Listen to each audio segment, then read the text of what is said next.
pledge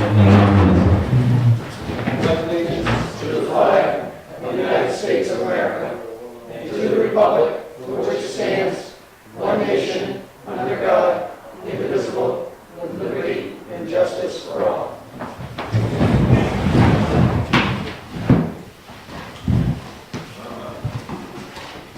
Thank you guys for coming to this afternoon's meeting. The main objective is just to review the cable contract proposal with Time Warner. And it's just really light discussion today to see where we're going with the contract going back and forth. Do we want to go page by page? How do you guys want to work it? I gotta go page by page. That makes sense. Start at the beginning. Yeah. Do you want me to kind of lead off? Sure. All right. So Mike, thanks for coming. Thanks for sending this in advance. It was very helpful. And I understand that this is still subject to review of, your higher ups and your legal department, and things like that. But I think it's, it's good to start the conversation. And the first change I noticed on the first page was the town had proposed a 5-year term for the franchise agreement, and it's changed to a 15-year term. And I wondered if you could sort of let us know what you think is in the contract that really justifies that longer term. Cuts the meetings down. 5 years is just really too short. You win a renegotiation window 36 months prior to expiration of a franchise. So if we do a 5-year franchise in 2 years, the window's open again for renegotiations. What do you think with technology changing as fast as 15 years, a feasible thing to say that cables didn't even be around? That's a good question. Good question. We may not even need a franchise in 5 years. But I don't know that. So 15 is a long time, so if we can meet somewhere in the middle, that'd be okay too. But, I have 300 and some odd towns, so if I do a 5-year franchise, I don't have enough time to be doing it. I think a lot of times in the early years, towns were getting longer franchises, back in the 80s when companies were starting out. And a lot of times, those longer terms also included, obligations to build out to areas of the community that weren't served, some obligations to provide some startup funding for PEG channels and local access and things like that, which, I think that's the kind of stuff that the town will be looking for again. Right. If you're going to do a longer term, there needs to be something to kind of balance that, Sure. and I'm not sure anyone's going to be comfortable with 15 years because it's hard to project that far out in terms of technology, but I think that the 5 years was kind of a foreseeable amount in terms of where you could imagine being. Mm-hmm. But that can be something that we talk about. But I'd really like to see on the owner side what's coming to the town to kind of justify that much longer term. Instead of the other items, and the franchise may help decide that as well, so we can visit that last if you'd like. Where do you think you'll be as in the service to this town in 7 to 15 years? Where do you have any plans on expanding, reaching out to the people that don't have you? Well, the technology keeps changing, so we don't know where wireless is going. I know, so you're asking us to jump on something of 15 years, and you don't even know, and neither do we. Right. So, that right there tells us that we're already jumping in the wrong. Right. But there may be companies, Time Warner included, I don't know. I don't have any inside knowledge of Time Warner's future plans. But just looking at it industry-wide, one of the things is we're fairly certain everyone's not going to the internet. So your traditional cable service will be delivered via the internet. So that's going to be a big fight nationwide for the courts. It won't be settled here in Wakefield, whether or not we need a franchise to continue to do that. So you just said that everybody is going to probably go to internet, Sure. but not everybody can have internet because we can't access it. Right, that's the other thing. That's the other, and wireless delivers a lot of video now, and as technology evolves from there, there may be a lot of what, we may have competition with wireless, we may have competition from telephone companies. They may, Fairpoint at some point may need a radio. But there's a lot less hardware involved with wireless. Sure. Obviously, and it would be economically feasible for you folks to do that, I would think. Sure. Put little substations around and relay to people's residents. Right. But I'm guessing the wire's going to be around for a while. There's some good things with wires. Correct, but I'm still, I'm trying to understand what about I believe the internet is the future, and I think that we're gonna all rely on it. So what about the little people that are out just off your beaten path, which can probably easily access it? It's just that I don't see the corporation from the company to want to. Now, if you want me to say 15 years, then I need you to tell me that their intentions are to serve the people that the kid does not have access to this. Right. I'm speaking as a consumer Sure, also, sure. because I don't have it. Yeah, you got a tough board here. You got Yeah, 2 yeah. out of 3 are not Yeah. served currently by time Sure. so. And it's nothing, it's nothing against No, the no, I kid at all. I'm right in line with you with that. Can they go up the road? No, they stop at the corner. Now, it's kind of, it kind of bothers me because I think the intention right from the grassroots was that everybody in our community was going to be provided the access of it. Looks like grassroots is no longer in business anymore. Well, I mean, right now, we budget rule of thumb about $25,000 a mile on cable. So for us, we go by homes per mile. And it generally takes 20 to 25 homes per mile to pay for it, what we call return on investment. Because even though we're collecting, $100 a month or $120 a month, we can't take all that $120 and use it to pay back the bill. After we take all the the, program. what's left, then that's all. So they run what they call an ROI, return on investment. And that ROI has to come in at a certain level, so many years payback. Yeah. So I think now you're at 15 homes a mile, and I left it in here at 15 homes a mile. And even at 15 homes a mile, we don't meet ROI. But even at 15 homes a mile, that's a little over 350 feet per house, Right. which some of our zoning is going to supersede that. Exactly. So any of that rural zone wouldn't meet your requirements. Yeah, that's the problem with New Hampshire zoning. A lot of our Yeah. towns have that, Yeah, preference for maybe 2 same acre way. Sure. lots and, Free usually fishing it's- frontage or so. Yeah, mutually exclusive, so that's tough. No, yeah, it's that issue. So did we resolve the page 1 issue? Well, I think it's part of the big package, in terms of the I know length George- of term is gonna really, I think, depend on what else is in the. Well, he also mentioned that he is willing to negotiate there, and I heard that, so. That's good. There are also some changes on page 7, having to do the taxation. I know that's something that you don't have, authority within your organization to really negotiate on because it's more of your legal department. And I'll probably, get back to you with some comments on that. Okay.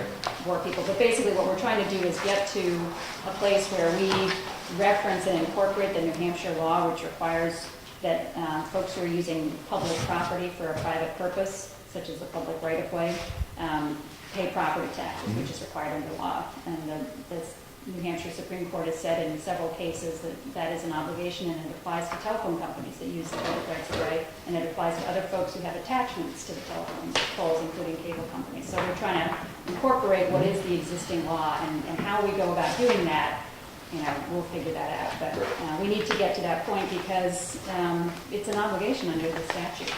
It's required, so we have to have it in there. On page 9, there's another change from the franchise term from 5 to 15 years, so that's part of the earlier point.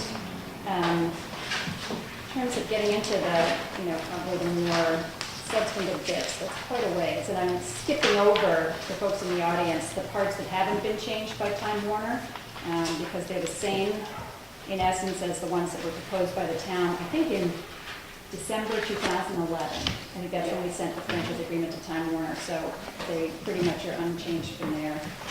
The biggest kind of substantive change that shows up next is in section 14 that starts on page 22, and the changes start on page 23. And it has to do with the language dealing with changes to cable technology and looking to have Time Warner come and meet with the town about what sort of opportunities there might be for new technologies and whether or not it's economically feasible for Time Warner to implement those changes in Wakefield. It takes account of the fact that the economic feasibility is a component under federal law. And I'm curious as to why that language is taken out. Time Warner is probably one of the most technologically advanced cable companies. I mean, we roll out technology now due to customer demand. As Kate alluded to, in years past, franchises were negotiated on rebuilds. So the cable companies, I should say, the cable companies would build a cable system and keep it until the franchise expired, and then they'd go, well, we'll upgrade the cable system and add more channels. Yeah. Now we're just doing that as part of business, to keep our customers. Everyday maintenance. Everyday maintenance. So we're continually doing upgrades. We're doing electronic upgrades, we're doing software upgrades. So we don't feel it's an issue locally. And also, Time Warner can't be put into a position where we have to negotiate the technology we use. But if you don't feel it's an issue, why would it be an issue to take it out? Well, because Why not leave it in? we deal nationwide, and we deal with vendors. And, for a lot of business reasons, we can't have outside sources telling us what equipment to use. Yeah, but this and what isn't for technology. And the combination, this is for Wakefield, New Hampshire. So Right. if it's not going to cost Time Warner or anything, because you're already doing it, then why can't that be left in there? Well, the way it's written is the town can dictate technology. No, we can't. What was stricken out was, Right. it says to the extent consistent with applicable law, Right, which right. includes the federal law that says it has to be economically feasible. Mm-hmm. The town shall have the option of requiring grantee to provide relevant cable technology when the following requirements have been met. So only if it meets these requirements. The town must meet with the grantee, which is Time Warner, and negotiate in good faith to identify the cable technologies provided in benchmark municipalities, so there were 5 or so towns in New Hampshire, which are not currently provided in the town. And such relevant cable technology is technically and economically feasible. So it needs to fit into the Wakefield system technologically, and it has to be economically feasible as defined by the FCC. So it's not a situation where the town is going to be dictating to Time Warner because it has to meet that economic feasibility. We're just saying that the technology's there and it's in your economic powers and you're already doing it, what's the problem? Well, that would be my comeback. I don't think we've town to be in a position we already would be doing it. So then why get rid of that? I think, it's just it's a boilerplate type of language that Time Warner won't agree to. It's not just, has nothing to do with Wakefield. I think Concord, Rochester, Portsmouth, we're not gonna be talking what they're doing down there. Right. And What about the other Time Warner communities? you'll get it by default. So if the representative communities, we picked fairly large ones that were kind of representative, Concord, Rochester, Portsmouth, and Salem. I And think more other advanced ones than they are that, now anyway. you may well be. I mean, your megahertz is definitely higher than, the typical Comcast system, so you're already, doing a more robust system. But if we switch those to say, representative Time Warner communities, 5 Time Warner Yeah, communities, we can so work that you that. can, benchmark against your own company. Is that something that you think Yeah, it might sounds be good. useful? Okay. I don't know. I'm good with meeting with you You're- folks anytime. We can You discuss are. that. We You can are. discuss technology. But, for me to come here in good faith and say, I'll agree to change something, I don't have the authority to do Okay, that. well, why don't we propose some language that uses some of your Time Warner communities and, Yeah, we can look at alternate language on that. okay, all right, good. The next change it's a small change, but it's one that actually has a big impact on the town. It's the next paragraph down, having to do with the annual report. What we found in the communities where we do cable franchises, which is a lot, I think we've done about 70 in the state. Having the town receive an annual report that has some basic information about what's going on with the cable system is a really helpful oversight element for the Board of Selectmen. It comes in on an annual basis. They can review it if there are questions or if other things have come up. It's a good opportunity to have a public hearing and have folks come in and express concerns, ask Time Warner to come and talk about the issues. The Board of Selectmen is the franchising authority in the town, and that annual report is kind of a minimal requirement to provide. So I guess the question is, why change it to only coming upon request of the town as opposed to being an automatic requirement? It's just a paperwork issue with me. A lot of towns in the past had them, we had to send them. And then, we send out reports on town hall after 3 months, put in a report and say, what about this? And well, it's in the report. Oh, I didn't know that. So, if the town truly wants it, I have no problem sending it. And the upon request, you can send me an email or a letter saying, from now on, we want the annual report every year. So, it's not something.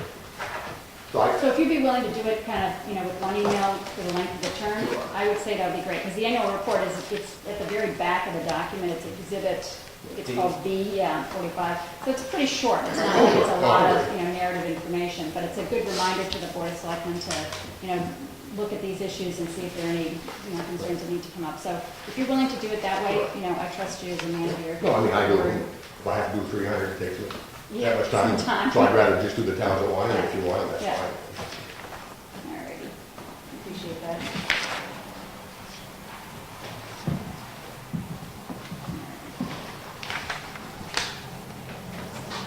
So that's where we were.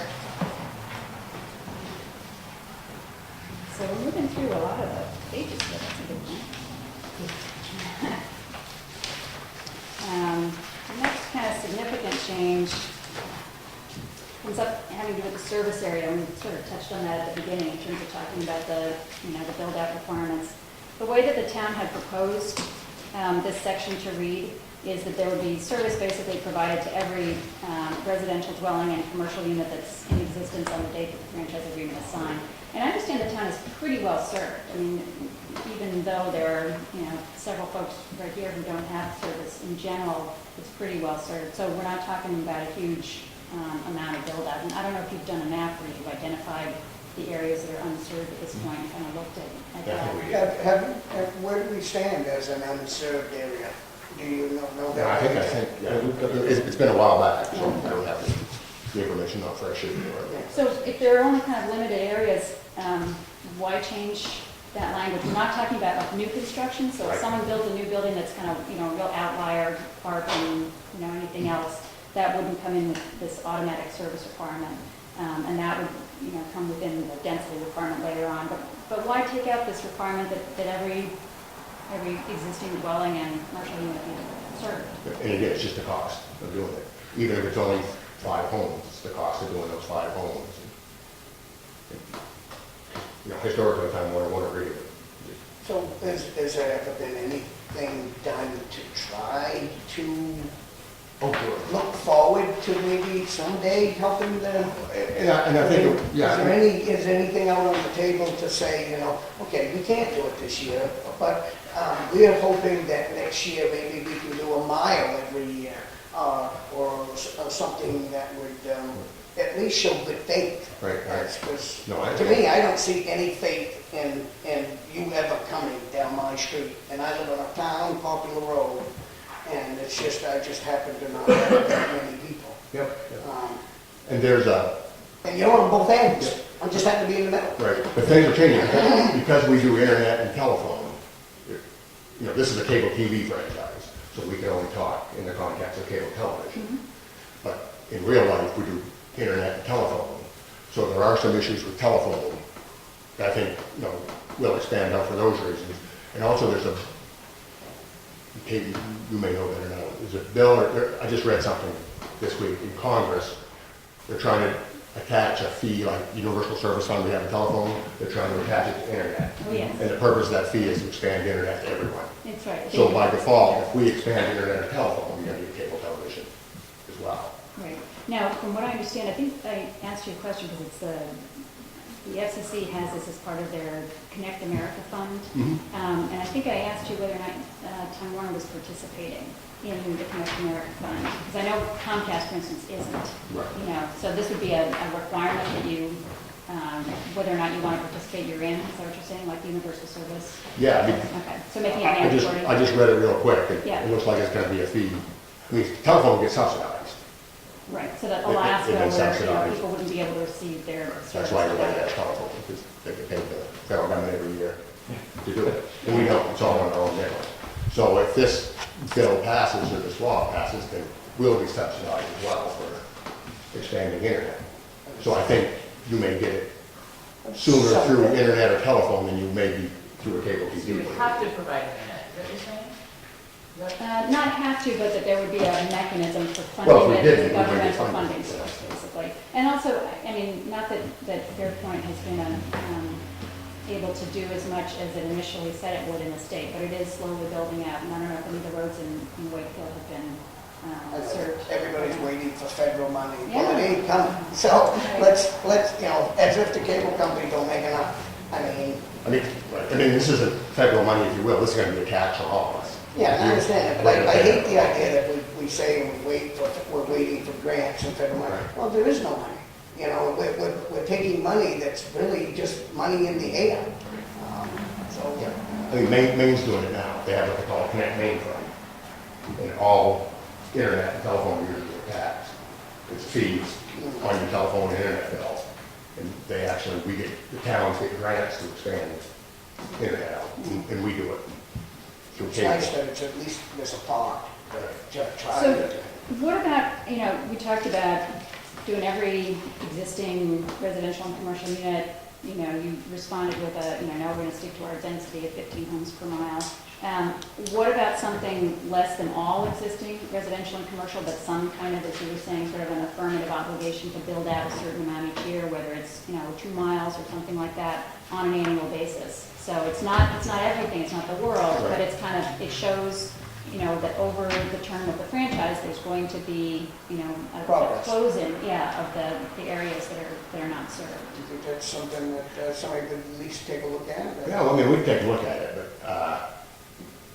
just candidly, I don't think Time Warner would approve it. And if they did, it would probably be passed through to the customer. In other words, if we had to spend $30,000 spending the cable, we'd pass it through to the customer or the franchise. So that would be spread through all the customers in the Yeah. town? So it'd be, a nickel or whatever, and would that be amortized over the term of the franchise agreement? Okay, so it could be maybe like a penny a month on the franchise. It's an expansion tax. Right, That's right. all it is. And some towns use a franchise fee to do it. Some towns, all the franchise fees they collect, they use it to extend, the internet, or cable. But again, it's just looking towards the Right. future for the people that don't have the option. No, I understand. We hear it everywhere I go. I'm sure this isn't new. Every Right. town probably No, wants all it's- this is. It's a concern for every town. We'll see if they'll sharp up their pencils and review that a little bit, because that would be a good selling point. Sure.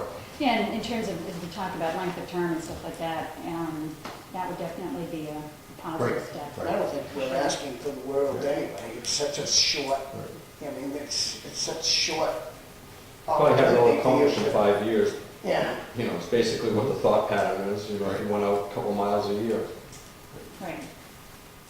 Which is good. I mean, it's, but would we like to choose the area? Yeah, I think it would be To their something- benefit as well as ours also. We wouldn't just choose that there's this one house down at the end of some lonely street. But, Generally, you start off at your highest density in order. right. and that's understandable. I mean, even though I'd be the last one still. But that'd be understandable. How far are you? I'd say In your about case? 3/10 of a mile. But they want $10,000 to run it. Yeah. And it just, cable's not that important. Not that it isn't. Right, right. We all need it. We all need it. That's one way. And it is, and we don't charge, when we bill cable, we don't charge paper costs, management fees and planning fees and all that. We charge exactly what we pay. And a lot of times we use private contractors to bill cable, White Mountain, those stuff. That one's been filed. So our cost is, what we pay for. Yeah. Another question on the same section of the service area, I saw you took out commercial unit, certainly for businesses in this day and age, having the cable for emergency management information and stuff like that is Right. just as important as it is for homes. And that's not gonna be, that came from Time Warner, so, just a previous franchise, we just was working on. Boilerplate. Legal actually deleted that, and I haven't really talked to them about it, but in effect, it has no effect. And our customer's a customer for us. And then business class handles commercial units. Right. And they're much more liberal, if you will, getting cable out to a business. If a business calls, we send them business class, and they can do things the cable side can't. All right. So, So as a practical matter, if you had an outlying business, there would probably be some pressure within the company to get that business served. right. And when my guys, in count passing, they count passing, whether it's, potential customer, so commercial is a Okay. potential customer. All right. The other thing I noticed a little bit later in the same section, I think it's on page 30, had to do with the change in the standard installation distance.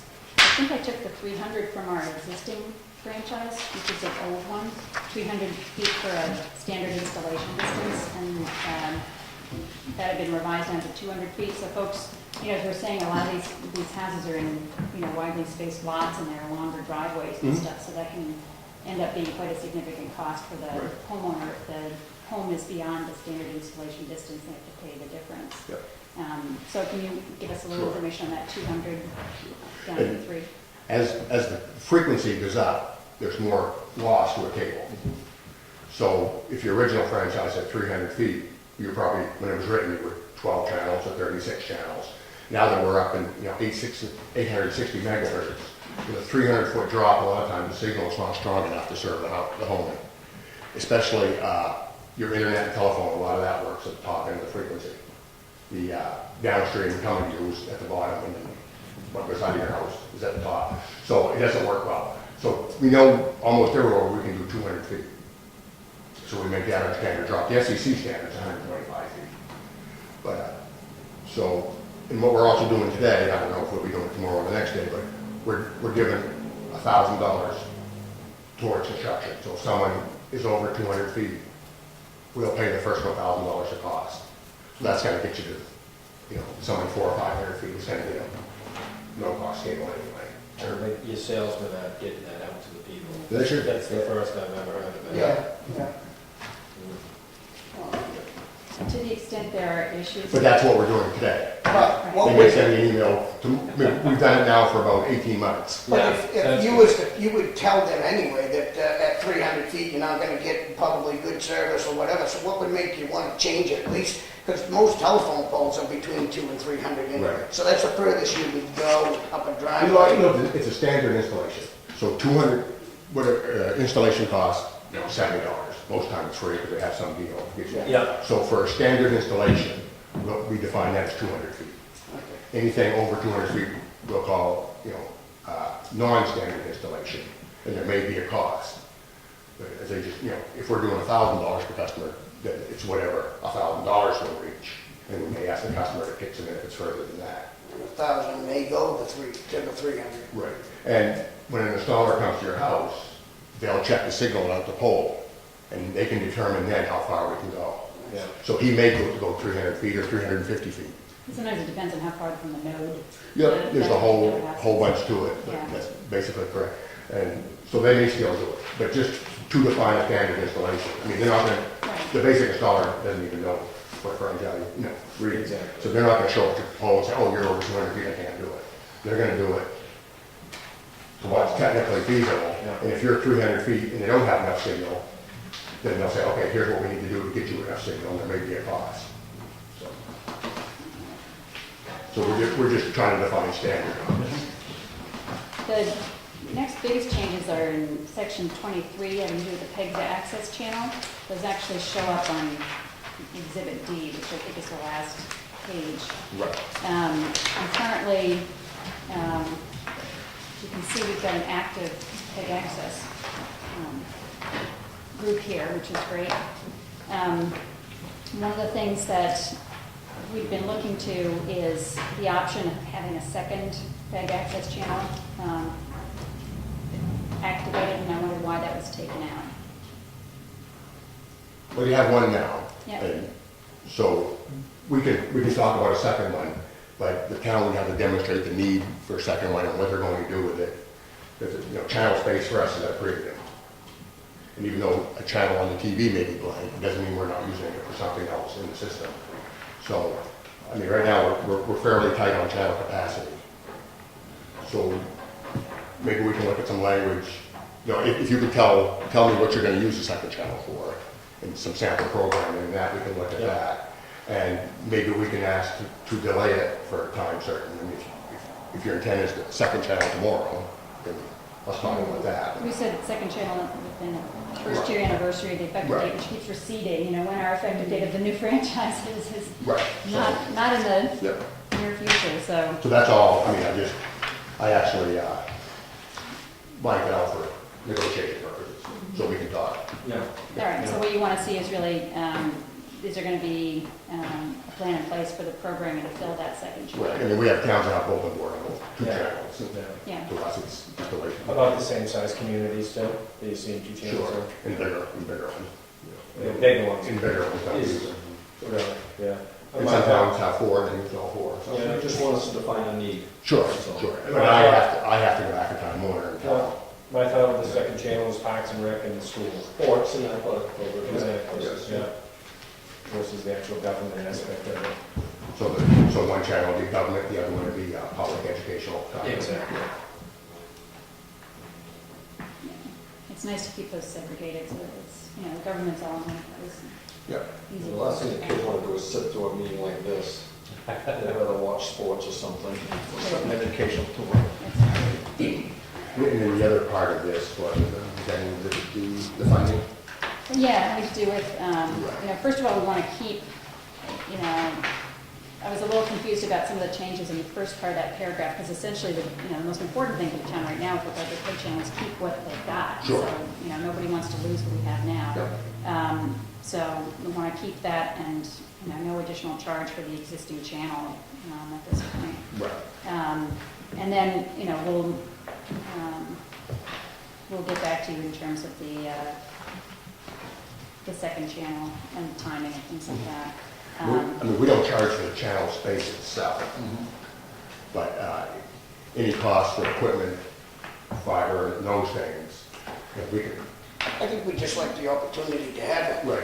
It's not necessarily that we want to take it today. I don't know, and that'll be up to the board if that's what they want. Sure. And at least we have the opportunity to have it. Yeah, what can you do towards the equipment where you were heading with that? You can, well, some equipment or what? Well, we generally don't give equipment, any money's I involved. mean, like lease it or something to the town? Well, generally the towns buy it. Well, we can do grants or other things, but I call it grants, they're still passed through to the customer. If the town wants $10,000 to buy equipment, we may be able to do that, but then we're gonna pass it on to the customer, give them a franchise fee. How many customers do you have in? 20, a little over 2,000, I believe. In this town? I think so. Well, do you have a lot of seasonals? Yeah. Because I was looking at some numbers, like January, it looks like it drops it way down. Yeah. And then this Only time of the year, tough survive here in January. Yeah. is that what it is? It seems like, I wrote it down here somewhere. Right now, we're around 2,300. I noticed in,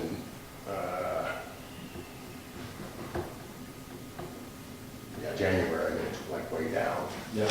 So It goes less than that? Oh, yeah. Okay.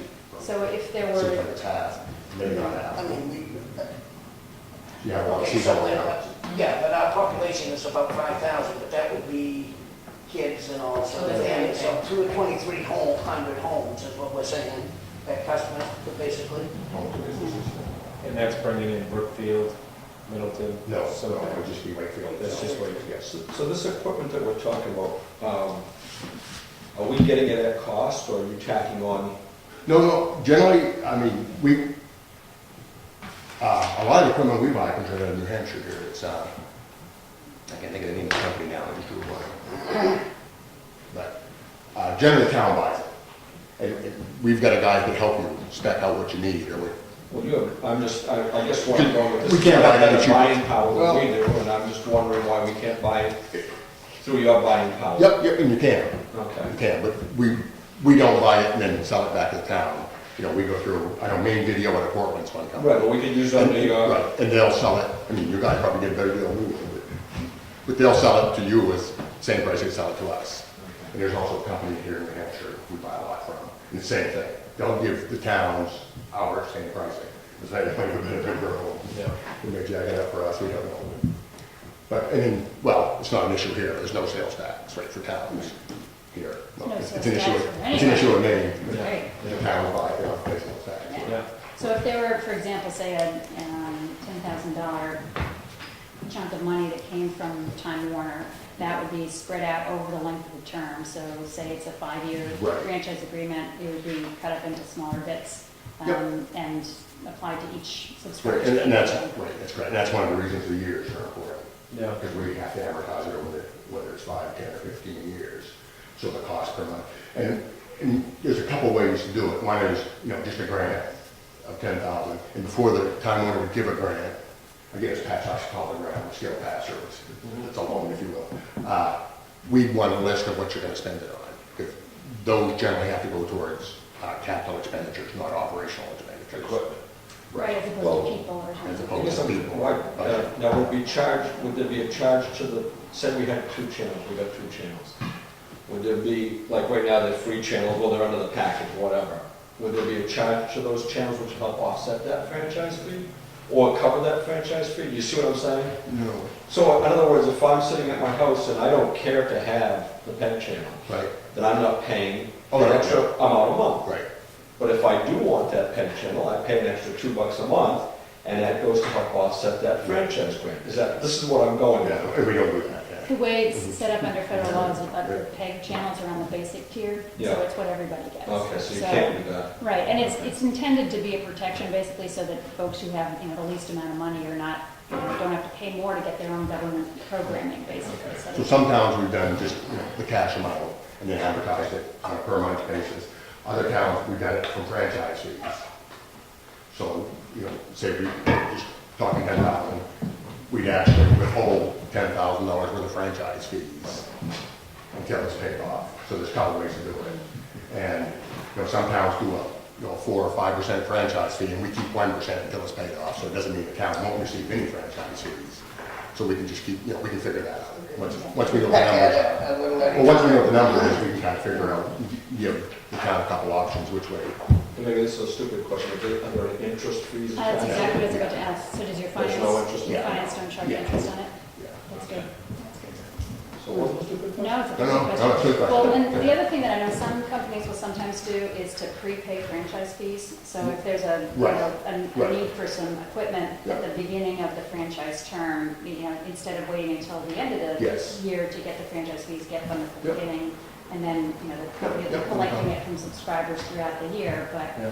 the Yeah, town we've ends done up with a little chunk Yep. up front. We've And done that's no additional charge to subscribers. It's Right. the franchise fees they would be paying. We would just pay the anticipated franchise fee up front, and then Yeah. if it wound up more at the end of the year. What about Yeah. doing some funding without passing it through to subscribers? We've had how long have we had, like a 20-year franchise agreement? 25, thank you. It's a really long term, and I don't think that there's been much in the way of any funding Right.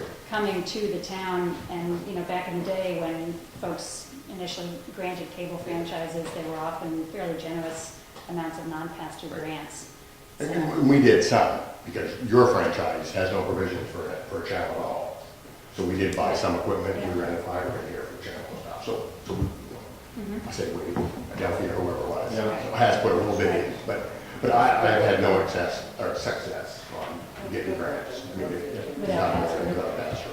They just- Even for deserving small towns with long-term franchises Yeah. and. I mean, I'll make the pitch. Yeah. Can you write that note down?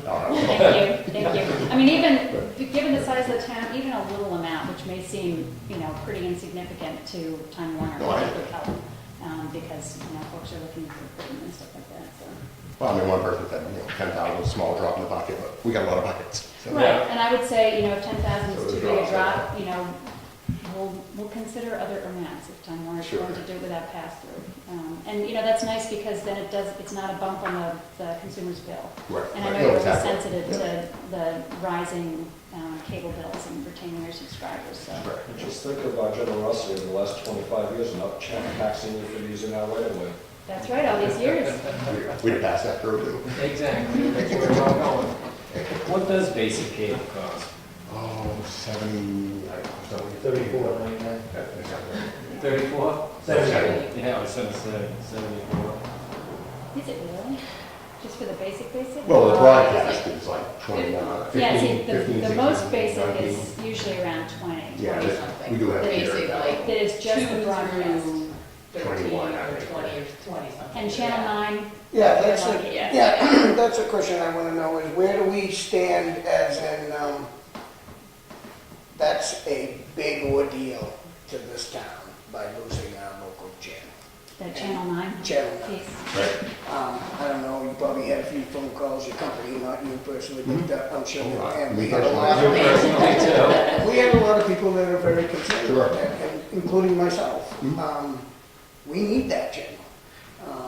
And we don't really have anything else to come to, Comparable. comparable to that channel. Right. So where do we stand as in, telling you that we don't want it to be shaken up? Right. Because it just irritates us. Which one, Channel 9? It's Channel 9. Yeah, I mean, it's the only New Hampshire No, channel. MUR. or- MUR, Yeah, Okay. WMUR. No, Sorry, you're a there's an issue Maine-based guy Well, too. no, there was an issue with Boston channels. too. Right, that's a That's different one. that's the only way we have to, if there was ever a disaster, Yeah. Right. something ever happened to this community. Yeah. And I would say that, I know that under federal law, we can't dictate the channels that you Right. provide, but if you're the cable operator in this town and you're providing no New Hampshire channels, Right. that's a problem. And I would definitely advise the town to, take some steps to revoke the franchise under those circumstances. I mean, this time around, I said, I don't think it's gonna last too long, so let's kind of wait it out and see what happens. And sure enough, folks came together on that. But I think it's a very serious matter, and I really don't see how, if that were to persist, how Time Warner is serving the community. Right. So, One of the other concerns that I've heard is a lot of the Boston channels have been, Comcast, I guess, delivers all kinds of Boston-based channels. We can't get any from you guys. Is there any way, is this some sort of an agreement that you don't have with these TV stations, and they do, or? Well, there's a couple of initiatives going on. One is to have the Boston channels declared in market for this area. It's based on this very arcane, Right. what is your market area, and it depends on where the It's old head, ancient laws, the head yeah, end is right. based. And so unfortunately, this part of New Hampshire is considered to be part of the Portland, Maine market. Well, but in fact, probably 80% of the people that live in this town Right. are from the North Shore area, Boston area, in that area. Yeah, So we understand. it's not a very accurate demographic. Right, and those channels can petition if Boston wanted to get their channel into the lineup. And I've actually sent a letter to the Boston channel to say, we want you to petition because we've got a couple of towns up here who are not, being able to receive your channel, and they don't want to particularly see all these Portland channels. So far, I've gotten no response. And right now there's a bill, well, I don't know if it's a bill or, the FCC's working on it. They're in that, what's that first phase they call for comments? Right, yeah, the preliminary rulemaking kind of. Something like that. But they're working on it as well, to get rid of this must carry and retransmission consent. They're looking to overhaul the whole thing. Right, it's a mess, because It's nationwide. the towns in the western part of the state get like Plattsburgh, New York, it's crazy. I mean, culturally, we're more linked to the Boston area all over the state. I But, mean, so to go to my question, where do we stand so that I can assure the people that are really concerned about that one channel? That one channel was devastating to the community. Right? And I don't want that to happen, not only, and I'm going to get it no matter what, because I have a whole different system. Yep. But, And I can get you the rulemaking of the bill, and the best thing the town can do is go to your representative, your congressman. and- for that, so But that's, that's it's out of your. No, the MUR is really an economic issue. I mean, it had to do with Hearst charging fees Right. and Time Warner saying we're not going to pay the fees. But the bill that's in, I'm trying to think it's a Markey bill, but it may not be. I think Markey may sponsor it, is to get rid of that retransmission consent or Okay, overhaul okay, it. yeah. So that addresses that issue. Right. Because basically, we have to negotiate with channels. But doesn't the FCC control a lot of the pricing on that? I don't think they control the Maybe pricing, not. but they just say we have to negotiate. And if a channel knows that, we're gonna get all this pressure from like Channel 9, from hers, they assume they can charge us whatever they want because we don't get a drop it. They've got us over a barrel, and they do it. And this- That's how we feel about you. We Right. got us over a barrel, we really don't have a whole lot to play with here. We want cable, a lot Sure. of people want cable, so we're kind of stuck in that. All we're asking is that there is a few things in the town that's very important Sure. and very essential to the community on life, death situations, would be the Channel 9 television. Right, right. No, I don't disagree with you. It's good. So we have- But that needs to be addressed at that level. Right. It's not gonna get addressed at our At level. your level, but to the extent you can escalate your company the concern, and I mean, it's every New Hampshire community. Right. Just make sure they all know these folks But are, I know you know that. Hearst was a nationwide issue. It wasn't just Chapel, it was every station nationwide at Hearst only. So it became a global issue, if you will. So stand strong. You know, Yeah. and we heard from, you know, your senators and your congressmen, and we get a lot of pressure from them as well, so. It's above my pay grade. It's good they're doing their job. Yeah, and it's definitely good. But that's where it needs to be addressed. It's not there. All right. So if, going back to the Exhibit D having to do with the PEG channels, one of the things we wanted to keep as an option is a second origination location for Yep. live programming. And the cost in that, we'd look to that not being passed through, but it's actually reversed in terms of it would be a pass-through cost to the subscribers.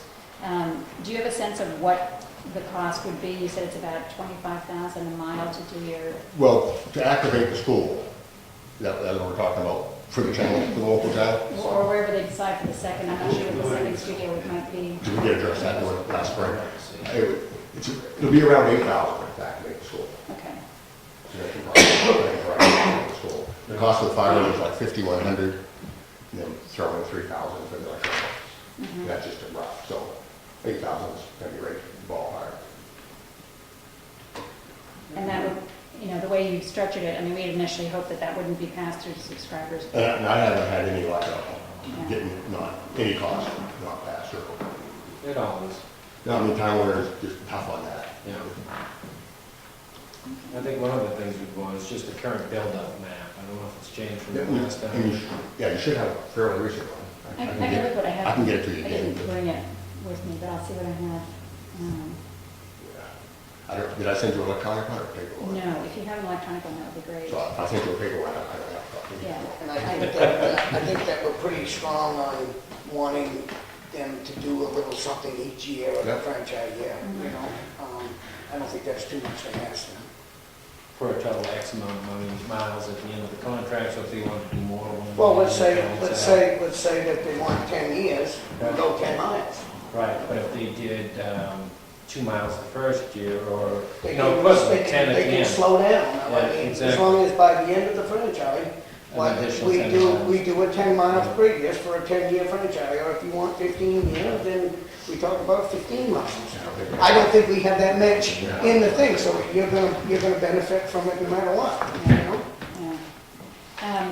Go ahead. I'm just gonna say they may benefit, they may not. I mean, I can see from their perspective where they're gonna say, if technology changes and we waste all this money running cable, you know what? We just spent the money doing something we didn't need to do. Yeah. But I think what we're expecting is we show good faith and try reaching the people that need to be reached and provide services to this community, which is what you're supposed to be doing. I think it's good. I think you do, you know, That's okay. That's important, for sure. One thing I wanted to point out that's not changed, this is on page 34, having to do with the franchise fees. The franchise fees, are at 2%, which is a pretty modest rate for franchise fees. The Board of Selectmen, are aware that they could increase the franchise fees. And many towns in the state are at the maximum, which is 5% of the gross revenues from the cable system. That's having a modest franchise fee is definitely helping Time Warner because that keeps the bills from going up. We've talked about various ways of sort of coming at the funding issue of build out as well as supporting the PEG channels. And one option is to increase the franchise fees, which Right. again shows up straight on the subscriber's bill and hits them right in the pocketbook. So we're trying to do our bit in terms of keeping those Sure. fees down. So that there's less of a hit on subscribers, and it gives you a competitive advantage because they're lower. So right now, I think satellite is still more expensive, and people who can make a choice can opt for cable for the cost reasons. But if we're not seeing funding coming in other ways, the selectmen may look to the franchise fees as a way to get some additional revenue for things that are needed. And the other big change is on page 36, having to do with the performance bond. John, the performance bond has several purposes. it secures performance of the material terms of the franchise agreement. It deals with any construction, damage in the course of doing changes to the cable system and, a variety of other things. And I saw that your legal department just took that out wholesale, which I haven't seen in another franchise agreement. That was just me. That was you, Yeah. because, Well, why do we not need? Well, we don't have them now. Yeah, And, to my knowledge, we haven't had an issue where a performance bond would have been an issue, and we don't think it's going to be an issue. A lot of times, performance bonds in older franchises are tied to a rebuild or an upgrade, and there's no rebuild or upgrade proposed. We're doing it, so, and bond just costs us money, so. it does. So, I mean, we'll put it back in if we need to, but Yeah, I think, I did my part by taking it out. I have to say, every franchise agreement I've worked on has a performance bond in it. And, I hear what you're saying, that there's not a lot of construction that's planned during, this next franchise term. But it also covers compliance with the terms of the franchise. So if, push came to shove and WNUR went away and stayed away, that's a way to kind of get the company's attention, is by calling a bond. There's definitely an argument to be made that would be, a legitimate thing to do. So far, from what I can tell, Time Warner's done a good job of meeting the requirements of the existing franchise agreement. We haven't, seen any issues of non-compliance. But if, economic times change, technology, competition, whatever, the company's having a harder time, there may be situations where it's really no longer in compliance. And that's a way for the town to, just secure performance. And if the town is insistent upon a performance bond, I asked maybe if we could say 25,000 will get our attention, just to make it 50,000. I think 25,000 probably would. So if you'd be willing to put it in at, let's say that amount, I think that probably makes sense. I understand it costs you money to post that warrant. Yeah, let you want to sit there and do nothing. I appreciate it. I appreciate it. And hopefully, it never gets used. It's just like about insurance on the part of the town.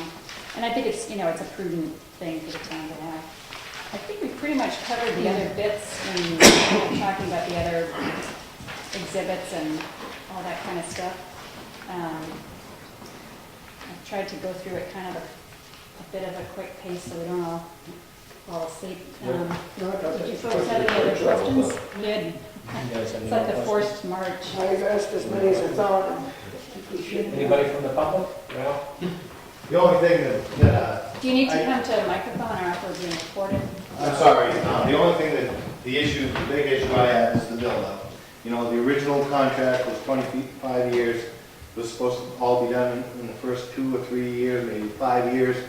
So I'm sure the Time Warner understood what that franchise agreement had in it when you transferred from Adelphia to Time Warner. So as far as commitments that haven't been upheld, that, in my eyes, that really is something that's important. It should be everywhere on every telephone pole in this town, according to our original agreement with, I believe, Grassroots or Pegasus or something like that. So when you're talking about costs and stuff like that, the customers will pay their monthly bills and Time Warner will gain some profits. It's time to have the town completely built out. And even if it was, a certain percentage over the term of the new franchise agreement, I think the less time that the agreement is signed for, maybe Time Warner would have more incentive to get the entire build-up done. That's all. I thought of. Yeah, I just want to say something for just a couple of quick minutes here. First of all, I would like to thank the selectmen and for their diligence on this project. I know they're trying to do what's best for everyone in town and the attorney as well. And I certainly respect Time Warner's right to advocate for Time Warner. And they're doing a very good job of that. My big concern is that I'm seeing in this contract the same thing I'm seeing in my cable bill as a subscriber. I'm being asked to pay more and receive less. And my concern is that what I see in the contract is we're receiving less in terms of distances to buildings. We're receiving less. And I'm concerned that I guess the question I have is, what's in it for us? I mean, we're a primarily rural town.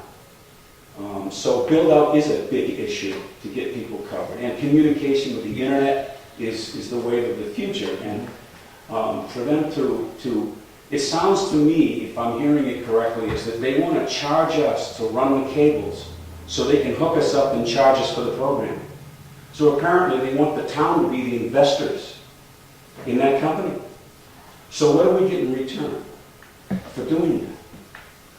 The other issue I have is with I would like to ask the chairman if he could ask them what we can expect in franchise fees, what's the number that the 2% will be based on, if that information is available. But before we finish up with the startup costs, we've been 25 years without receiving a penny so that we can enhance communication in our community. And if I heard correctly, that $10,000 is being complained about, but it also sounded to me like we're actually going to charge it back to you. Okay? But we're asking you to jump in with an agreement to give us an exclusive for your community for 15 years. Again, what's in it for us? And that's part of the contract negotiation. And I appreciate the selectmen asking these questions, and I certainly appreciate Mike's. But I don't know if I'm quite comfortable with Time Warner doesn't do that. In that event, and I'll finish right now, is maybe we don't need a contract that binds us to something where we don't receive anything. Thank you. Dave? I was on the cable committee and we did look at the build-outs. And when we got those maps, we were actually pretty surprised on how complete the town was built out. And except for Lake and Connors Road, basically every pole is marked on those maps. And the cable follows the poles, with the exception of very few places. And we went through those. I doubt if you could find 5 miles in this town that aren't built out. So we're not talking a lot of miles. And I think it would be essential, because you could be here 15 years from now, and they could still be saying, there's not 15 houses in that mile. Yeah. And without cable, maybe there never will be. But if they pick off 1 mile a year, I think that should be absolutely essential. Because if you put power in, then there's got to be a need for cable. If you have a mile road with 15 houses or 5 houses, what I think about is the school kids, they can't get to the internet. If you put in the cable down that road, it would encourage people to use that land and maybe build a house. But why would you build a house on a road where you can't have your kids getting the internet, but they need to do school? I don't even think it's all about kids. I think everybody now is, even the older generation that are totally against computers, are leading into it because it's a way of communication with their own families and reconnecting with society. Yeah. The other thing I was going to say is that when we were talking on the cable committee for the last 2 years, we were looking at finally getting this franchise fee, which gives the town some money to work with, to get equipment to broadcast and things like that. And I think 2 or 3 times I've heard a take back. In other words, yeah, the town gets to get the fee, but it would be taken back to buy equipment to give you. In other words, we'll take your allowance to buy you the gift and then to give back to you. And most towns get the equipment as a gift for having that exclusive franchise. And if you take back a 2% to do build-out costs or to buy equipment costs, then it's really not our 2%. We're back where we were in the first place, getting nothing for the town.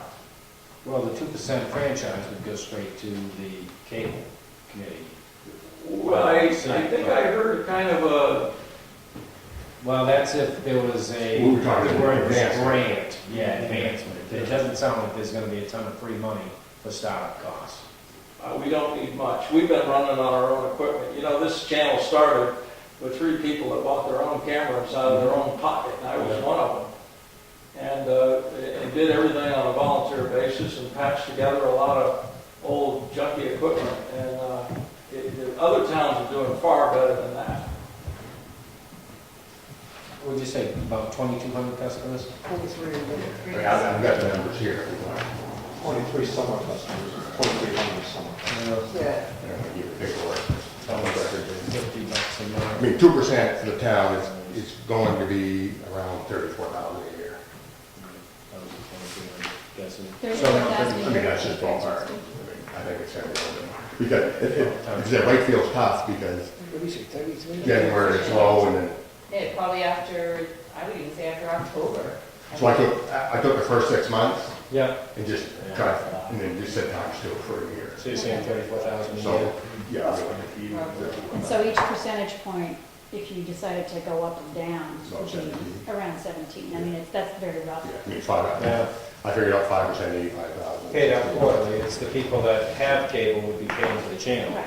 I mean, the one thing that helps a bit in terms of using the franchise fees to pay for the stuff as opposed to a grant, the grants, or the so-called grants, the money that comes in a chunk from Time Warner, I think it's spread out evenly on all customers. If you have, say, the little old lady who just subscribed to Basic at the $20 amount, the franchise fee is going to be a percentage of that bill. So the 2% dollar of the amount, right, is going to be much lower than someone who's got, all the cable stuff and it's $200 a month just for cable. It's going to be 2% of that 200. So it is in some ways fairer to the subscribers because it's linked to the size of their bill. And so if they want to keep costs down, they can do But that. it's not on the internet and telephone. That's right, it's only on the. It's only on the cable portion of the bill.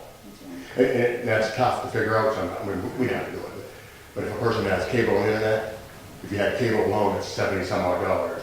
If you had internet alone, it'd be 50 some odd dollars. But combined, it's only like $90. So they actually prorate the cable portion down. I think it's $40 for the figure for cable and internet.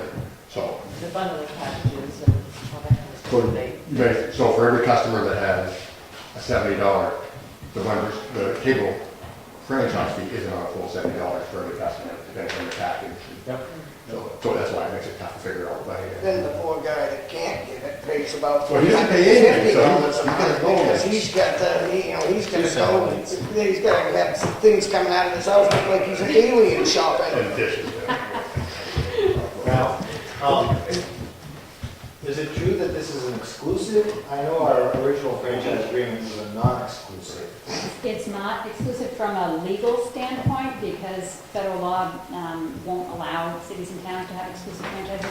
From an economic standpoint, it is an economic monopoly because in New Hampshire, no cable companies have chosen to compete with cable operators who are already in a town. So we've tried soliciting, no offense to Time Warner, we've tried soliciting other cable companies in some towns, and they said, won't you come in and take a look at providing service in our town? And they've always said, it's not going to be cost effective for us to put up our own set of facilities, basically overbuild the whole town, and then try to draw customers away from the existing cable operators. So the laws were designed to have the market kind of regulate and keep prices down and service up, but in small towns in all of New Hampshire, that economic competition hasn't happened. So I would say it's an economic monopoly, although it's not a legal monopoly. But when we get to the point where we can get rid of the hardware and go more to Wi-Fi, that's when you'll see the competition start coming in and they'll start really going at it, I think, myself. Oh, sure. Because then they don't have to run wires down all the poles, they don't have the hardware invested. It's more competitive that way. I guess my question really is the contract franchise agreement worded so that it's exclusive or non-exclusive? Non-exclusive. No, that wouldn't be allowed. Okay, because that's, It says But non, it's, in first terms sentence says of non-exclusive. the legal language, but I don't want anyone to be fooled into thinking that we'll have, other folks lining up. Fairpoint did say when they were coming into the state that was part of their economic plan was to provide video services, and they're really struggling economically, and it would help a lot to have that third strand of income, because Time Warner has, phone and internet and video services through cable TV, and not having that video piece makes it, very hard for Fairpoint. It's unclear, when, if ever, they're going to be there. They are pressing, putting out more of their fiber for internet service, but they're not really there yet. And that's why 15 years is less appealing than a shorter term, because the way technology is changing, if cable's a dinosaur in 5 years from now, then we don't want to be stuck, holding up a contract that's good for 15 years, looking at it. But, the other side of the 15 years offers you some protection as well. Because in 5 years, if Fairpoint comes in and offers video, Time Warner says, well, we don't want to serve.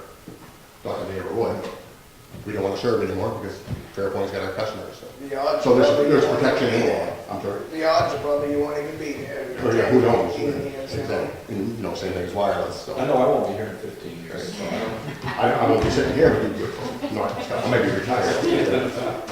My retirement over. Ken, I'd just like to address, I forgot to address the issue of the second peg channel.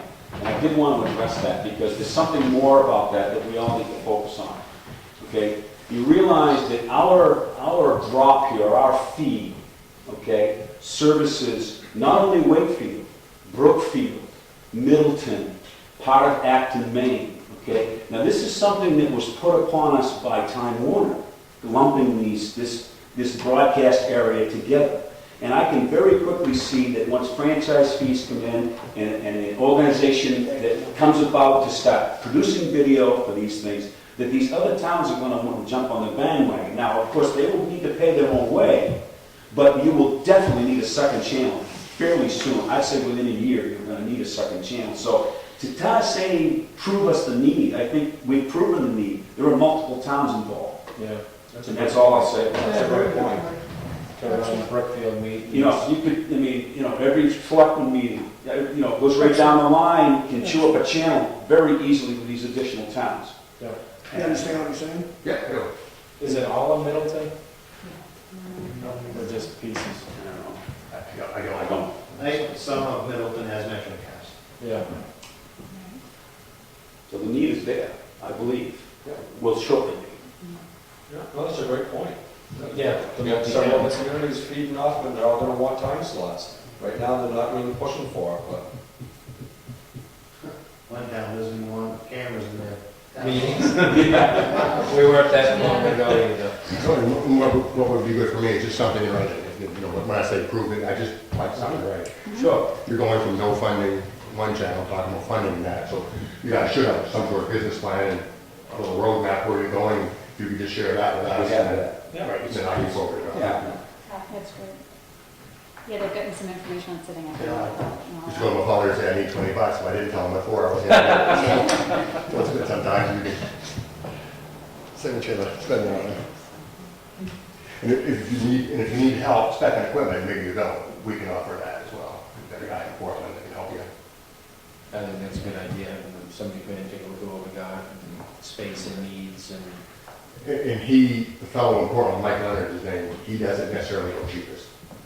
Because when the channel's nowhere you're grading, he's the one, Yeah. if you call me and says our channel's bad, I call Mike. Yeah. So he tried to get good stuff. Can I ask you a question though? And you could be candid about it. To set up a minimal setup, could you just throw a number at us? I don't know, Mike would tell you, I'm thinking 5 or 10,000. Okay. So $10,000 in startup fees would just start up the station. Right. And that's what we're asking for, That which we'll never receive. Right, but like I said, Mike can suck it out and it can help you with it if you want the help. That's just equipment, just the kind of kit thing you need up. Worst case scenario, there'd be franchise fees. Yeah. In advance. Yeah, that's possible. Which I know other communities that are getting about $34,000, same size as this, they can't spend the money. And once you've bought the equipment, now you're down to just labor. Yeah, and one of the nice things about the franchise fee as opposed to the equipment grant is that the franchise fee can be used for any purpose. It can be used to, pay stipends to people who are, working on the channels and operating costs, various discs. I used to say tapes, but that's very antique. So, whatever the equipment is, it's sort of disposable and all that kind of stuff. And I'm advocating for the PEG channel, obviously, Yeah. but, we have never really received a dollar in any startup money. And the way I visualize it, Time Warner chose us. They came here. We didn't choose them. And I think there's some obligation that there is to help us in some way get this off the ground. I won't say anymore. Sometimes I wish we could get you know, our local reps know us pretty well, you know what the deal is in the small towns. I wish we could get the people further up, you know, we make the policy Oh, as a sure. company to, you know, come to our town meetings and, because, I don't know, I'm gonna get sort of poetic here, but I really think that the, you know, having peg channels to have access to the deliberations of town government is about the purest form of democracy, you know, you can get. So it's a, you know, it's really a value, and a lot of these New Hampshire towns really care about that, and they want to get that information out, so. You know, as Kate just said, you can do anything you want with franchise fees. So, you know, Molten Borough, for example, they use some of their franchise fees to expand the cable. So that's something you guys can talk amongst yourselves. If you want to dedicate some of those franchise fees to help us extend the cable. We do, we pay a monthly bill. Yeah. You're paying every Yeah. day. That helps. How much more do you Except for want? you, Except you're for giving me. away no just for I give this, This is a consumer question. At the end of the cable committee reign, the biggest consumer complaint we had coming in was the people watching movies, and all of a sudden it would just go pixelated. And we were trying to define whether that was somewhere way back in the signal coming from Arizona, or whether that was a local issue. But that was the #1 complaint of cable people, if you just figured to discount the fact they didn't want to pay a lot of money. But movies and pixelation right in the middle of things in the evening. Can you tell us, have any idea what causes that? I know we had an issue last spring, was it that long ago? A year ago. A year ago, correct. And so it could be all what you just said. A lot of time, it's right at the home, 99% of the time. That digital signal comes through, and that loose connector, homemade connector, a bad wire, fish tank, a lot of things can mess with that signal, so that's So a it's problem. often in the home, not with the... Most of the time, that doesn't say it's never with us, but, you know, we often hear, well, I call this person, this person, this person, they're all having the same problem. And it's true, they're all having the same problem, but each problem is inside their individual home. So it's important to get people to call, that's a big message.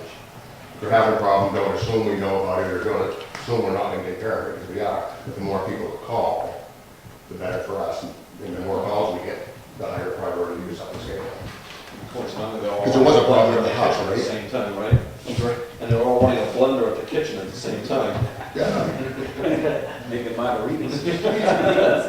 Because the old cable, analog, it gets snowing. Right. So you get a good picture, it grabs the snow, when people put up a snowing, digital, it's either there or it isn't. Right. And then the halfway point's that pixelization. So I think our next step will be for me to, you know, come up with some suggestions, talk it over with the board of selectmen, and then, you know, get you something to look at, to try to, you know, try to bridge our gap and get us closer together, to try to. we feel confident that we're in good standings. I mean, everything that we're asking is probably not too out of the ordinary. Right, no, it's not in the ordinary at all. And this red line here is my red line. Yep. You know, I took that from other franchises we've done, so I kind of know. 'Cause what I do is generally is negotiate the franchise with town, then I have to go back and negotiate with Time Warner. And sometimes I'll say no, and then talk this way a few weeks, and then again, so sometimes it takes a little while, but, so I redline this where I'm comfortable where Time Warner would agree to. And anything off of this, you know, it might take, and something I agree to, then they say no. We kind of have to play through that whole thing, and it changes. Some franchises we negotiated for 6 or 8 months, and where we were 6 months ago, and then 8 months. Today, the Time Warner says, no, we're not doing that anymore, Yeah. and I have to go back. Yeah, It'd be nice to finish this up. yeah, sooner rather than later. Yeah. So this is where I think, we can get approval. And certainly anything you've asked, I've written down, and I always make a point. I want you to go do the mileage thing. I think, you know, give us a mile or 2 miles per year, which, like you just said, we're not looking at 20 miles. We're looking at maybe 5. And that, you know, if we got 1 mile, we get a per year of the franchise, of our agreement. I don't think that'd be too bad. Well, I think the other thing too, it's just like it was mentioned, you absorbed a contract, you absorbed an agreement, and you neglected to fulfill that agreement. And it's a matter of 5 miles. Well, I don't think we to have. fulfill, to. Yeah, I don't think Time Warner's neglected to fill Well, it. from what I just heard, there was supposed to be a build-out by the end of the contract, and that was 25 years ago. Then we should visit that, if that's the case. And this is what I'm saying, I mean, you haven't fulfilled your end of the bargain. No, I think we have, but if we haven't, then let's visit that now. Well, let's take a look Because at it. that can be a negotiation point for a new franchise. Yep. If there's something we're supposed to be doing now, Well, we're supposed to have been done 20 years ago. well, alleged, but I don't think that's true, because we looked at Take a it. look I mean, at that. we did the Yeah. ascertainment, no. Yeah, we did some audit questions and Right. stuff. Okay. So I think we're where we're supposed to be, but if we're not, Take a then look at that, yeah. that's correctable in this franchise. We don't have to wait for the new one. I think the density. Well, I'm saying this is a negotiation chance. What was that, Ralph? I said, I think the density issue, the density clause in that is what allows all of the other cable providers that leeway. You know, the 100% build out, if the density's not there, that's the escape clause. So, you know, the reason for no 100% build out, because there hasn't been 15 houses per line. Yeah. Jerry, did you have something? Just similar to what Ralph had, I think that was the 87 agreement, when they said they'd give them the 100% build-out, but it wasn't very specific what the 100% build-out is from 1987 till 2013, when I think when that expires. But the other thing I wanted to do is I just wanted to thank the board for having this negotiation out in public like this, and you know, let the public watch you, you know, kick it back and forth with Time Warner. And you know, I think that contract is one of the reasons that you can go into non-public, and I just think it lends a lot to your credibility to have something out in public on TV and on the Government Oversight website that could have quite possibly taken place behind closed doors, you know, under you know, state law. So I appreciate you having it out in the open and giving everybody the opportunity to watch the process and be involved. It's gripping stuff. Well, it's gripping if he puts it on YouTube. My folks. They'll say, what did you tell him? You lose Channel 9 again, you will see what happens. Kidding. I think we're good for Good for how 5 many years. years? 5 years. Yeah, we know we're for at least So 5 maybe years. our contract is 5 years. I'm retired by then, I think. Yeah. I hope so. All right. Awesome, we're all set? Thank you so much. Thanks for coming. Thank you very much. Thanks a lot. Yep, I have one question for you if we have a minute before you go. Oh, sure. Did you want to Thank speak you. with me, or do you want I to think speak we're with all me? set. Thanks for the I'll send you good something. idea. Thank you, yeah. I'll take like 10 years, 10 miles. Get hot right there in that That's a good seat. deal. Yeah, the sun comes around that. Is that where So we're you're a headed? pretty quick study for someone who hasn't been involved in this for all these years, and just came right up to speed, so, you know, good job. Good job, Kelly. Yeah. All right. All right, I just have a couple things for the board to sign. So you can't get away yet. Take care. All right, thanks a lot. Thanks for Bye coming. now. You know, guys, thank you. Thank you. Let's see, Cindy had told me something, in the past, we have given to Department of Revenue for the mosaic, the New Hampshire mosaic parcel map information.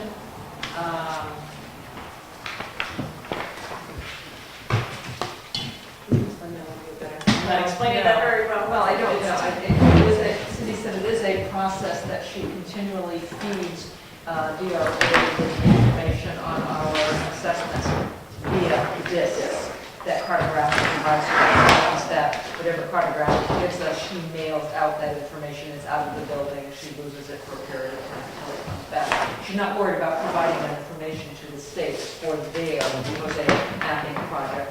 I don't know what that is. But Cartographics is willing to give DRA this information electronically without us.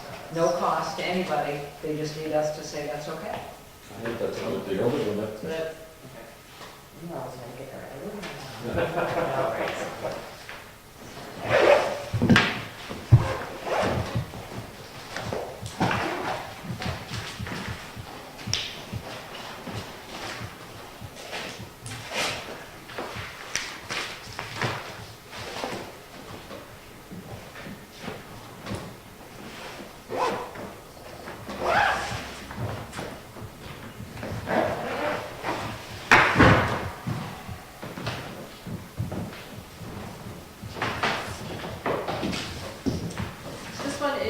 back over.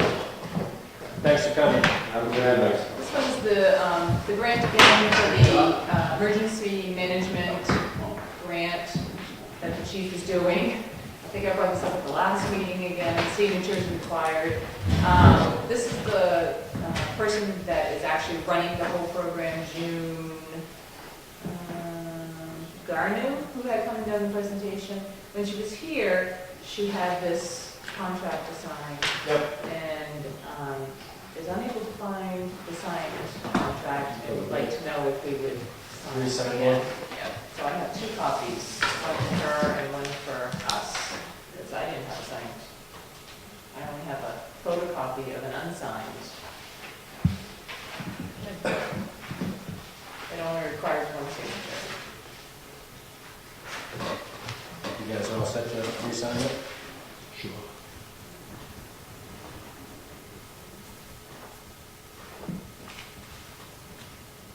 You gotta start making these lines a little long if they want me to print my name too. I know the first one. Oh, does it ask for both?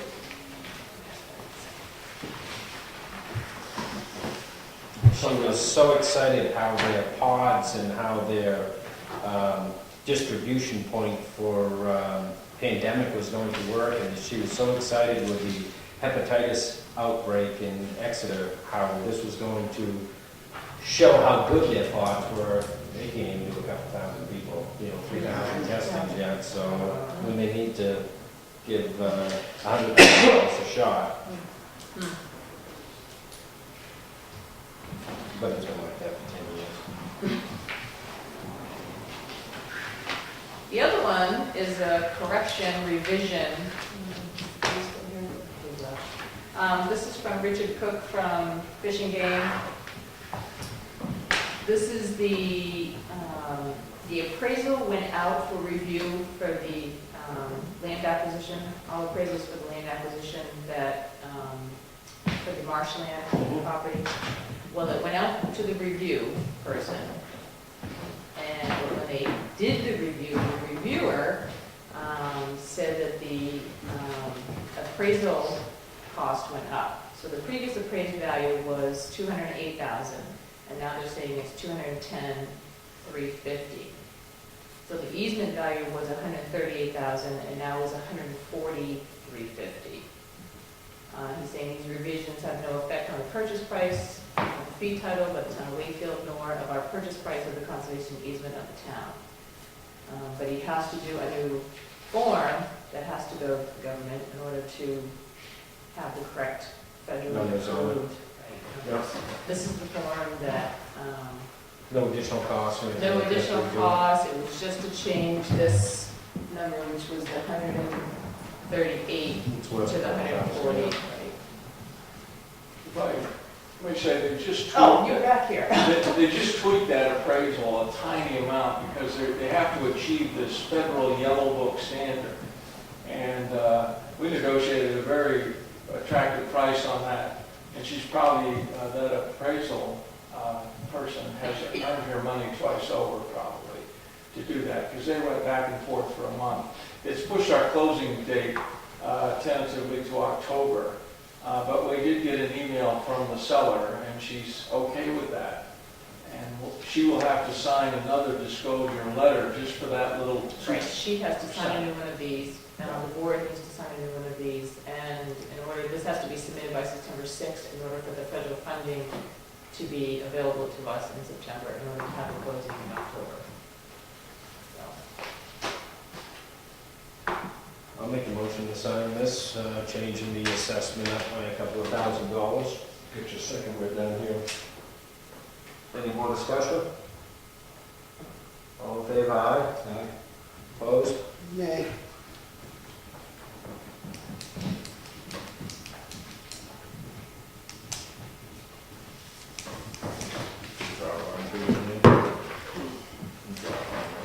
You pull on to you then, Charlie? Yes, please.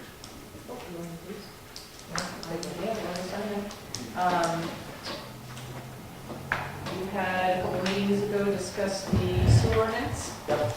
And take care of everything. These are Yep. just all New, the corrections. You just need to sign the new documents. And basically, all we were doing was changing the financing. You changed the financing and we took out Brookfield, because Brookfield doesn't go Yep. to our facility Yep. anymore. But it means that it was done in In two two different spots, because because we we get get two different ordinances, because of the rates and the sewer. All of it is. I'll make a motion on this. Second. Any more discussion? All in favor? Aye.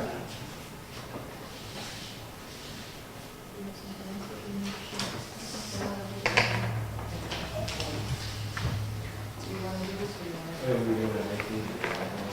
We're doing it next week. Oh, no, the more stuff we get rid of now. This is just voided check, a couple of them. If you're sitting down here, wouldn't you pull the papers right there? I know, we'll go back to that other. Next, we didn't do it. I move the treasurer's warrant from the $1,141.80. Second. All in favor?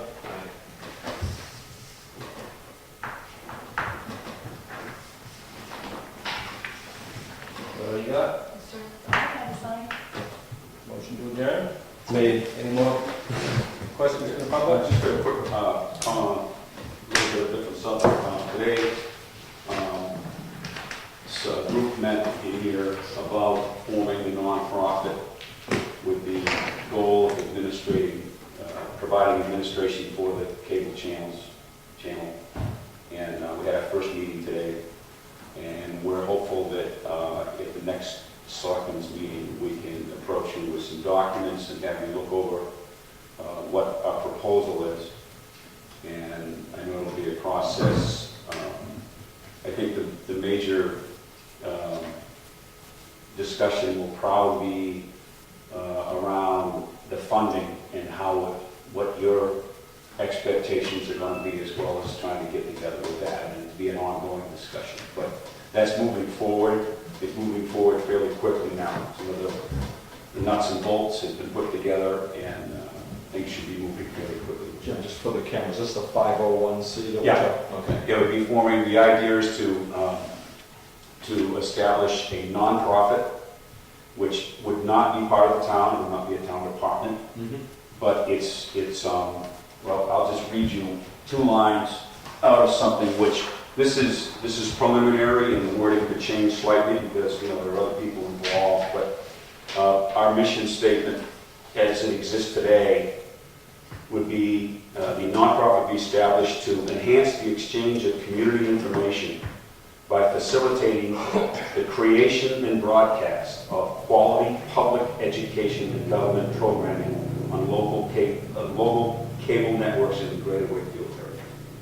So it's kind of non-exclusive. I mean, I see growth that could happen with maybe doing some stuff with Brookfield when the time comes. And the name of the organization, unless it changes at this point, would be called Clearview Community Television Service. So, again, I'm dealing with other people, and it hasn't been votes and so forth, but the first part of this is to gather articles of agreement that are agreed upon by 5 people who then file with the state. What our meeting with you will be about, will be to present you with this information, these documents, so you can go over them and see what this organization is about, if you are supportive of it. And then the next step will be, probably at some point, we'll be looking for an agreement from the town with the organization to kind of spell out the expectations both ways in terms of funding and administration of the channel. So, I'd like to thank all 5 if you stand it up to the plate, 100%. I think that to me, it looks like it's as good as just a board. I mean, you're actually, I'm excited for you. yeah, and this could quite nicely dovetail, all kind of come together at the same time. The franchise fees start coming in, providing a little bit of funding, and the idea is to get the entire community involved. Anyone that wants to participate can at any level they wish. I think you're going to do just fine. We got 4 So months that- left. that's coming. So, Well, that's going forward. yeah. So we'll have some concrete stuff to give to you in 2 weeks. Awesome. Awesome. Motion's been made, seconded, I think. Let's go. Yes, we put them on